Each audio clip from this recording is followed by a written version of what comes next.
Hey everyone, my name is Rodney and I'm just a big boned, and this is day 180 of my weight loss journey. And today I'm going to be talking to you about some more weight loss psychology. So these are the little sort of mental tips and tricks and hacks that I'm using to help me along on my weight loss journey. And what I've learned over this last 180 days is that the majority of weight loss is actually psychological. Yet a lot of people don't talk about it. You know, they're talking about food you need to eat, they're talking about food you need to not eat, they're talking about food, exercises you need to do and stuff like that. But if you don't have your mind right first, then none of that's going to make a difference. So this is why I share these little tips and tricks. Not only that too, it's sort of my wheelhouse. I'm a qualified counselor, and so I'm helping people with their mental health on a daily basis. And today I want to talk to you about your relationship with food. And this is something I hear a lot about, a lot of people who are on their journey saying, I need to change my relationship with food. And it's a bit of an abstract concept at first. And so what exactly does that mean? Well, your relationship with food is how you relate to it and what part it plays in your life. And if you have weight issues, chances are that the way you relate to it is more I guess sort of more toxic than beneficial. So it's all about changing how you relate to food and make it much more of a positive interaction. All right, but how do you do that? And the way I've thought about it is I've tried to think about, imagine if food was a person that I am in a relationship with. Okay, now if my wife is watching, she means nothing to me, we're just workmates. Okay, but imagine if food was what was a person that you're in a relationship with. Okay, and what impact are they having on your life?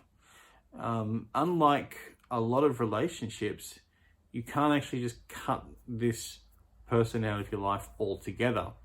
You cannot just cut food out altogether, right? It doesn't work. You need food to live. So you need to change how, the dynamics of that relationship so it doesn't have that negative impact on you.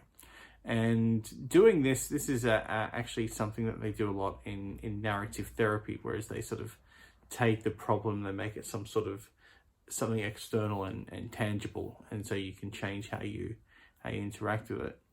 Now, a lot of you people saying, yes, but you can cut out, fast food and junk food and all that sort of stuff. Imagine food is just the broad category of food is one person, but all the different types of food are their different qualities and aspects. Okay, so this food person, they've got a lot of really good qualities. They've got fresh fruit and vegetables. They've got proteins. They've got water. They've got all that sort of stuff. Much like in a real person, maybe they're really supportive. Maybe they're really encouraging. Maybe they, push you to do better. These are the good qualities you want to keep in that person. But on the other hand, they got a lot of really bad qualities too. They've got a lot of sugar and things like that. And these are the things that you want to really sort of minimize. Maybe it's in a real person, they're a bit jealous, maybe they're a bit controlling, maybe they have an annoying habit that you sort of want to minimize or get rid of or whatever. And so this is what I'm talking about. How do we do this? All right. So what I'm going to do over the next few weeks, using that concept, I'm going to talk about a couple of things over the next few weeks. So I won't go into it all in the one video. And as if it were a person. I've done relationship counseling, so if this were a person, what are the things you need to do and how that can translate into a weight loss journey? All right. And so the first thing I think is important is you need to really create those boundaries, just as you do with people, with partners, or family or friends. You need to create strong boundaries, and you need to know what is acceptable, what is not acceptable. All right, what's acceptable behavior, what's not acceptable behavior, what's acceptable food, what's not acceptable food. All right, and this is going to be different for everyone. In my particular weight loss journey, what's not acceptable is excess sugar. So I have created that boundary. I'm only eating food with less than 10% sugar. Not even getting rid of it altogether, just less than 10% sugar. A lot of people, they have boundaries of this is the amount of calories I'm going to eat a day.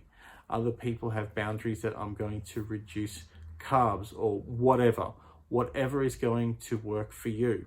And you may need to, if you don't know what that is, if you're very new on your weight loss journey, you don't know yet what is acceptable behavior, you might need to think back to past instances, past relationships, past weight loss journeys, and discover what's actually worked for you. And maybe if this is your first weight loss journey, maybe you don't know, and that's okay. So if you're really unsure of where to start, maybe take stock and actually write down the behaviors that are going on in this relationship, i.e., what's the food that you're eating and consuming on a daily basis. Okay, and so start with that. Maybe keep a food journal for a week or something. Eat as you normally would, but keep a food journal, and then you start to see some patterns. Maybe you start to see, okay, I'm noticing that I'm eating a lot of takeout foods. So maybe if I change that, put a boundary in there about maybe having takeout food once a week, treat meal, maybe that will see some results. You might have to do some trial and error, and that's okay. And work like that. If you really don't know, you're really stuck, maybe you need to go and see a professional, maybe a doctor or a nutritionist or something like that. Whatever way is going to work for you, maybe try jotting those things down and start from that point of view. And then once you sort of have an idea of what boundaries you want to keep in place and what you're trying to minimize, eliminate, increase, whatever, write it down in a plan, in a food plan. And this was something that I learned to do when I was at Overeaters Anonymous, to have a plan of eating, and it was extremely effective. Because when it was written down, I knew exactly where my boundaries were, what I could be doing, what I couldn't be doing, and that really took a lot of the guesswork out of it. So when I noticed a particular behavior that I didn't like from food coming to me, maybe pizza every day, I could say no, that's not acceptable in this relationship anymore, and that was able to change. All right, so once you know your boundaries, make them concrete, write them down in a plan, and then once you've got your plan, then it's easier to pick up when those boundaries are being blurred or breached. And then it's just a matter of having the assertiveness to go, no, look, that's not acceptable in this relationship anymore. All right, we're not going to do this. We're going to be done. And just like anyone, any person, at first when you bring up a boundary, it's really hard to enforce because it keeps pushing back. So the first time you try and pass up something that you don't want to eat anymore, but you really want to, you're going to notice your mind just really pushing back. But the more you put that boundary in place, the more that person is going to realize, that's the boundary, I'm not going to do that thing anymore.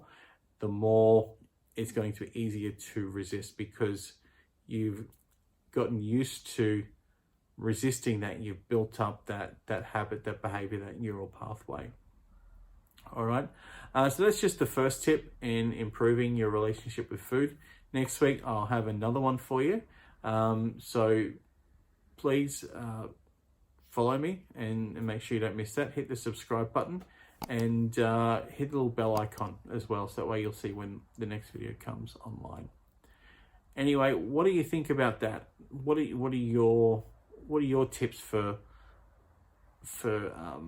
improving the boundaries with food? Please leave them in the comment section below. I'd love to hear some different ideas that maybe you guys use. I'm going to leave it there for today, guys. Tomorrow, I'm going to be doing something a little different. I'm going to be doing my weekly update on Friday instead of Saturday, because on Saturday, it is 6 months on this journey and 6 months on the Manshake. So I'm going to do a monthly update on the Saturday for you. So tomorrow is my weekly update, and Sunday, as always, is going to be my weigh-in. So I look forward to seeing you there. Thank you so much for watching, and just remember, I'm not fat. I'm just big boned.